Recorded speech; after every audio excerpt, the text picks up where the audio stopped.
안녕하세요. 뻔뻔한 복덕방입니다. 구독과 좋아요, 알림 설정, 회원가입 부탁드리겠습니다. 서울 집값의 풍향계라고 일컫는 두 곳, 바로 둔촌주공과 헬리오시티 행보가 아주 비상한 관심을 모으고 있는데 8월 들어서 단 한 차례의 거래도 없었는데 딱 한 건씩 추가가 됐습니다.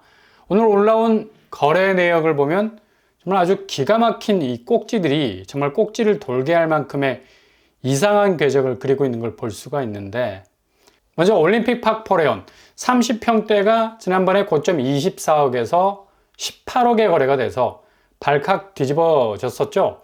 거의 6억 정도 폭락한 거래가 나와서 술렁거리게 하는 모습들이 연출이 됐었는데, 확실히 7월 말부터 조짐이 이상하게 돌아가는 것 아니냐는 그런 추측을 불러일으키기에 충분한 그런 거래라고 볼 수가 있고요. 이번에는 8월 거래가 올라왔는데 전혀 지금까지 이 8월 거래 단 한 건도 없었습니다. 근데 37평에서 혜성같이 등장한 거래. 이 거래는 지난 6월 26일 날 있었고 7월에도 없었던 37평적 거래여서 관심을 가질 수 있게 하는 측면이 있었는데 8월 1일에 엑셀을 확 받고 치고 들어오는 추세여서 아마도 거의 둔촌주공이 입주를 앞두고 이 대폭 시세가 올라가고 있다는 궤적이 될 수도 있겠습니다. 근데 보시는 것처럼 27억 589만 원의 거래, 직전 거래가보다 무려 3억을 밟은 거래인데 최고가를 경신하는 그런 거래가가 될 수가 있겠죠. 근데 불이 나게 거래가가 올라온 이후로 돌연 취소가 되어버렸습니다. 이거 되게 거래가 자체를 한번 쑥 하고 올릴 수 있었던 거래 궤적인데 돌연 취소가 되었다는 점도 좀 머쓱하게 느껴지죠. 그러니까 지금 신고가, 최고가도 최종적인 등기 여부가 시세의 현실이라는 건 부인할 수 없는 사실입니다. 이렇게 거래가를 쑥 하고 올려놓고 돌연 취소를 해버리면 그냥 시세 자체가 오른 것으로 분위기가 업이 되는 건데 당연히 최고가로 찍히지 못하게 된 거죠. 그래도 뭔가 이 분위기 차원에선 둔촌주공 입주권이 선방하고 있다는 이미지를 심어주기 때문에 확실히 등기 여부는 꼭 확인하고 들여다 봐야 한다는 얘기죠. 그리고 3월 29일에도 21억을 찍은 거래, 대체로 19억 선상에서 왔다 갔다 했던 거래가인데 이 징검다리를 놓은 거래죠. 이것도 돌연 취소가 되고 이후로 22억, 23억, 그리고 24억까지 올라가는데 발판이 됐다는 얘기입니다. 이게 문제라는 얘기죠. 실제로 입주권 가격이 뭔가 실제 거래를 바탕으로 한 등기 여부의 존재가 굉장히 중요한데 이렇게 잔상만 남기고 사라지는 거래들, 물론 본인 자유겠지만 거래 취소의 잔향은 이후 시세를 더욱 강골로 만드는 영향을 주기 때문에 여러모로 부동산 시세에 혼란을 충분히 가져다 줄 수 있다는 얘기입니다. 그래서 서울시에서는 이번 주부터 부동산 불법 집중 단속 기간 정해서 둔촌주공을 시작으로 해서 매달 이 점검에 나선다고 합니다.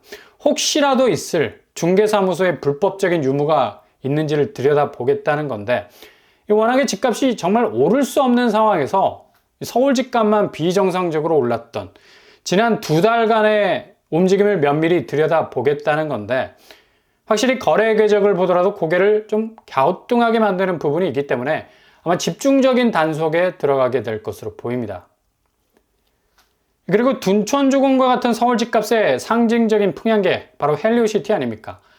헬리오시티도 8월 달에 단 한 건의 거래도 없을 정도로 씨가 말랐었습니다. 그 정도로 송파구 거래가 전무한 상태, 일주일 단위 거래를 보더라도 송파구에서는 거래된 흔적이 거의 없을 정도로 거래가 뚝 끊기고 있는데 겨우 한 건 올라왔어요. 8월 20일 거래, 고점 대비 21억 7천, 그러니까 거의 2억 2천 정도가 빠지는 거래가 나왔습니다. 그것도 한 달 만에 2억 이상이 훅 하고 빠져나간 건데 직전 거래가 대비를 해도 1억 이상 빠진 거 아닙니까? 7월 31일자 거래가 22억 9천이었어요. 거의 20일 만에 1억 이상이 빠진 것으로 보입니다. 이렇게 헬리오시티 역시도 계속해서 거래가가 아래로 주저앉고 있는 상황.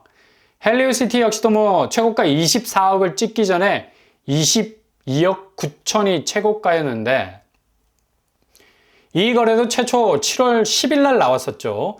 둔촌주공과 비슷하게 취소가 되어버렸습니다. 결국 이 거래가 징검다리가 돼서 본격적으로 가격대가 오르기 시작을 한 것으로 보이는데, 이렇게 등기 여부의 불명확성이 결국엔 거래 취소로 등장하게 되고, 계약을 취소해버리면 매도자는 100배상하게 되고 매수자는 계약금을 포기해야 하는 극한의 상황에 처하게 되는데, 이게 현실적으로 가액을 보면 22억 정도면 10%로 따져서 2억 정도의 금액을 날리게 되는 건데, 이 통상적으로 쌍방 간의 합의하에 가계약 위주로 이루어지지 않으면 정말 이 정도의 금액이 날아가는 거고, 매도자는 100배상으로 이어지는 말도 안 되는 손해를 보게 되는 거죠. 둔촌주공은 27억 건을 계약 취소했으니까 매도자는 10%의 계약금 받았다면 2억의 100배상, 매수자는 2억의 계약금 몰수를 당하게 되는 겁니다. 그러니 현장에서는 그냥 가계약 형태로 서로 일정하게 정한 소액의 금액으로 거래를 증명하기도 하는데, 이건 엄연히 거래계약서를 쓴 거기 때문에 기록에 올라와 있잖아요. 거의 매도자나 매수자나 둘 중에 한 명이 포기를 했다면 그냥 그대로 눈탱이를 맞게 되는 건데, 상당히 빈번한 계약 취소는 뭔가 조짐이 좀 안 좋아 보이는 상황을 연출할 수도 있다는 걸 볼 수가 있죠. 특히 둔촌주공은 27억짜리를 포기했습니다.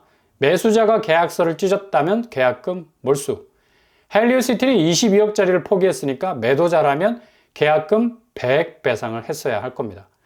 쌍방의 금전적 손실은 그냥 경기권 변두리 전셋값 하나가 날아간 건데, 이게 감당이 되겠습니까? 안타까움을 금할 길이 없는 거죠.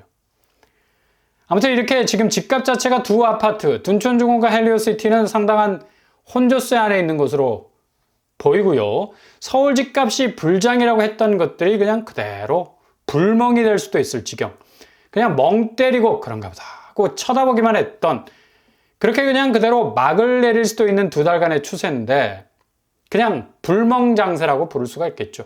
아무런 실질적 시장에 파괴력을 주지 못한 채 부동산 호가만 잔뜩 목에 기부스한 것처럼 올려놓고, 문 열고 중개업소 들어가 보면 엄청나게 올라 있는 것처럼 위압감을 조성하는, 이게 전체 그림이라는 얘기입니다.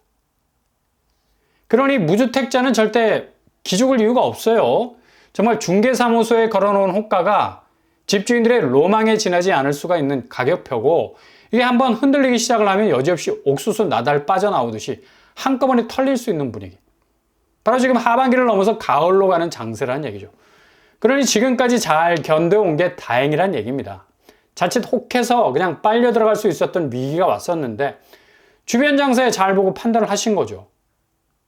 얼마든지 기회는 다시 옵니다. 결코 조급해하지 마시라. 당장 사지 않으면 엄청 올라서 목이 꺾일 정도로 올라가는 집값을 하염없이 바라볼 것 같았던 공포심리는 지금 두 달간에 벌어졌던 헷갈리게 하는 장세였던 것에 지나지 않을 가능성 높아졌습니다. 본격적으로 집값은 꺾이게 될 겁니다. 지금 정부에서도 발등에 불이 떨어진 건데, 대출문을 너무 열어주다 보니까 이게 폭주 양상으로 변했고, 말 달리던 집값에 채찍질을 더한 결과 집값이 레이싱을 한 것 같은 분위기였는데, 지금 일사불란하게 시중은행들이 대출에서 근본적인 구조 자체를 변형시키고 있죠. 대출 기한 20년 깎아버리고 아예 이자 거치 기간까지도 폐지해버리는 극약 처방하고 있는데, 구조적인 핸디캡을 딱 걸어놓으니까 급격하게 대출 추이는 꺾이게 될 겁니다. 부동산 자금 유입이 줄어들게 되면 현금의 유속 현상 느려지기 때문에 신기루 같았던 집값 상승세는 이미 현실적으로 거래량이 반토막 나고 있는 상황에서 더욱 악화될 수밖에 없고, 다시 내리꽂히는 양상으로 흐를 수밖에 없다는 얘기죠. 일단 전세대출 부분에선 조건부 전세자금 대출을 취급하지 않아서 임대인의 소유권이 이전되는 조건의 전세대출은 중단이 되어버립니다. 그러니까 한마디로 갭 투자를 사전에 차단하겠다는 건데, 아파트값이 들썩거릴 수 있는 가장 큰 이유 중 하나가 바로 갭 투죠. 갭 투 더 백 투 더 퓨처가 되는 건데, 그냥 시간의 흐름 속에 묻힐 가능성이 이번 계기를 통해서 커지고 있는데, 무분별하게 전세금 물고 들어가서 소액의 금액으로 무차별적으로 집을 사들였던, 그래서 주변 집값을 들썩거리게 했던 관행들 다 막아버리겠다는 얘기죠. 이게 결정타가 될 것으로 보이고요. 어차피 전세대출 자체가 아파트로 집중이 되면서 전세값만 무진장 끌어올리는 수원지가 됐었는데, 이 부분도 개선이 필요할 것으로 보입니다. 물론 뭐 실수요자가 선의의 피해를 보지 않는 쪽으로 제한 범위를 정하는 것이 가장 급선무로 보이고요. 이게 무주택자가 다치면 안 되니까. 아무튼 금융시장의 분위기가 한 달 만에 2% 주담대금리 널려 있으니 마음껏 대출받아가라는 분위기, 그냥 완전 좌판 접어버리듯이 접어버린 것도 정말 변화무쌍한 오락가락하는 상황이 반복이 되는 것 같아서 씁쓸함을 금할 길이 없죠. 그만큼 3,000조가 넘어버린 가계기업 부채가 나라 경제에 좀먹고 있으니까 이것의 원흉이라 할 수 있는 집값 잡지 못하면 그냥 부채 때문에 한국이 파묻힐 수 있는 위기가 올 수 있다는 얘기예요. 이 와중에 대외 변수는 결국 미국 경기 지표인데 이젠 뭐 한국은 미국 기준금리와는 별개 노선이고 그쪽에서 금리 내려도 우리는 못 내립니다. 이미 2%의 갭은 충분히 그동안의 금리 인하 효과를 누린 것이고 보릿고개가 아닌 우리는 쌀고개를 넘어왔기 때문에 앞으로는 한국이 전 세계 금리 분위기와는 역으로 가야 하는 처지가 된 거죠. 이보다 더 중요한 건 미국의 금융시장 여파가 고스란히 국내 금융시장을 뒤흔들 수 있는 위기도 커지고 있는데 엔비디아 실적 공개, 개인 소비 지출 PCE 공개를 앞두고 한바탕 홍역을 치를 가능성도 있어서 미국의 내재된 경기 침체 흐름과 함께 급격한 변화 맞을 수 있다는 얘기죠. 엔비디아가 예상보다 좋은 실적을 낸다면 미국 증시가 뭐 단기적으로 긍정적인 면을 흡수할 수 있겠지만 이것도 지금 우려하고 있는 미국 경기 침체, 그러니까 실업률의 증가와 함께 시작된 침체 기조를 극복할 만한 동력을 많이 상실해 놔서 이미 뭐 빅테크 주가는 오를 때 올랐잖아요. 더 이상 뭐 뚫을 천장도 없는데 고스란히 꺼질 수 있는 위기가 급작스럽게 찾아올 수도 있습니다. 한국은 고스란히 이런 금융 여파를 맞게 될 가능성 높고 국내 자산시장은 한마디로 태풍이 불어올 수 있는 위기에 고스란히 서 있어야 하는 상황이 올 수도 있다는 얘기죠. 자국 내 부채 상황이 급해서 지금 온 금융시장이 난리가 났는데 대변수 강펀지 제대로 볼 수가 있겠습니까? 아무튼 오늘 둔촌주공과 헬리오시티의 거래 궤적은 향후 한국의 집값 추이가 그리 녹록치 않다는 것을 상징적으로 보여주면서 동시에 지금의 금융권의 움직임, 부동산 자금으로 흘러들어간 유동성이 말라가면서 대외 변수, 미국의 침체 국면이 다시 한번 금융시장을 요동치게 할 가능성 높다라고 볼 수 있겠습니다.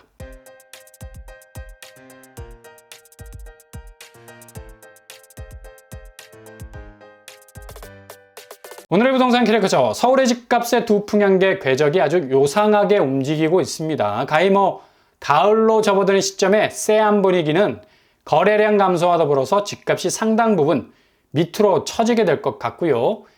시중은행 한번 보세요. 한 달 전 모습과 뭐 180도 달라졌죠. 부동산 시장도 마찬가지. 두 달 전 모습과 완전히 다른 모습을 시전하게 될 것으로 보이네요. 잘 지켜보실 수 있길 바랍니다. 오늘도 응원합니다. 항상 여러분의 길이 꽃길만 되실 수 있길 바랍니다. 이상으로 뻔뻔한 법도빵을 마치겠습니다. 구독과 좋아요 부탁드립니다. 감사합니다.